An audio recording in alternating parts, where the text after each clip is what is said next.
Well, you shouldn't take any future predictions from me at face value because clearly I know nothing. I said in a recent video that was talking about the proposed or the rumoured 3 pence per mile charge for EVs that it would never happen, but what the government was doing was failing to regulate the 476% increase in grid connection charges for public chargers, and they were going to be definitely imposing £100 million in terms of business rates on public charge points. And guess what? They have brought in a proposal from 2028 to charge electric vehicles 3 pence per mile and to charge plug-in hybrids, which pollute a lot more, 1.5 pence per mile. So they're going to penalise the non-polluting or the less polluting vehicles and encourage us to drive plug-in hybrids. It's a little bit weird. But what they have also done is they have put off for 10 years the imposition of the £100 million charge on charge points, and they've brought forward a whole load of other measures to encourage people to buy EVs by way of bringing in grants. So what does it mean overall? Well, if you do 10,000 miles a year from 2028, you will be spending £300. I still have questions about how it will work, because the idea seems to be that you will make a declaration at the start of the year saying, I'm going to do so many miles, and then at the end of the year, they will check that, and then you'll either have to pay more or you get a credit against the following year in terms of your mileage. So I still think it's wide open to abuse. I still think there's questions about how it works for a car if you are not driving a car that's 3 years old, so you don't get an MOT. So who checks this mileage? Is there going to be a group of mileage inspectors out there? I don't know. How does it work if you are in Northern Ireland and you regularly cross the border into the Republic?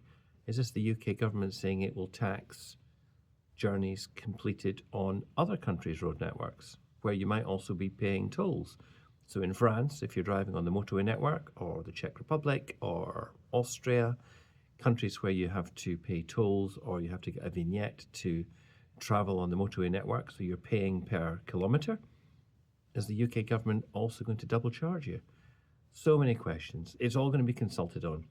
But I know one thing that it does do, I don't think it actually makes EVs more expensive. If you're paying 3 pence per mile, you're already paying for petrol 6 pence per mile, so that's half as much in an EV as you would be paying in a petrol car. So they're almost like splitting the difference between where we are now with EVs and where petrol cars are. They're also reintroducing the escalator for fuel duty on petrol and diesel, so that's only going to become more and more expensive. What it does do, though, is I think it puts people off. So as a family, we are at a point where my wife has got a petrol Volkswagen Golf. It's, I think, 8 or 9 years old, coming up for 9 maybe. And she's at the point where she's debating, do I get a new car? And she doesn't like changing her car that often. So she's gradually getting herself to the point where she's thinking, yeah, all right, I can put up with the change and the disruption and I'll get used to it and I'll like my new car.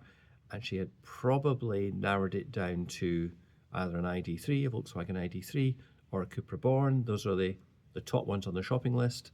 And when I mentioned to her this afternoon that the Chancellor has brought in this proposal, she said, well, that'll put people off buying EVs. So she's now thinking, actually, is it time to buy another petrol car? So that's the sort of thing it is likely to do. It won't make it more expensive for those of us who've already got EVs, but it might put people off making the switch, which is unfortunate because even at 3 pence a mile, unless you're a really, really high mileage user, it's going to be insignificant in terms of the charge. It will be more expensive, but it won't be as much as if you were a really high mileage user and you're going to be paying at the moment 6 pence and in future more pence per mile for your fossil fuels. So it's still going to be cheaper, just not as cheap as it is at the moment. So still savings, just not the savings that have been enjoyed to date and which I've enjoyed for the last, 7 years. The other thing that they have done, now this is a good move. At the moment, my Enyaq is, I think the list price for it is just under £59,000. So if I bought it today, then I would be paying £195 a year in vehicle excise duty, there would be £425 for the expensive car supplement, and then potentially, say, £300 per year for a pence per mile charge.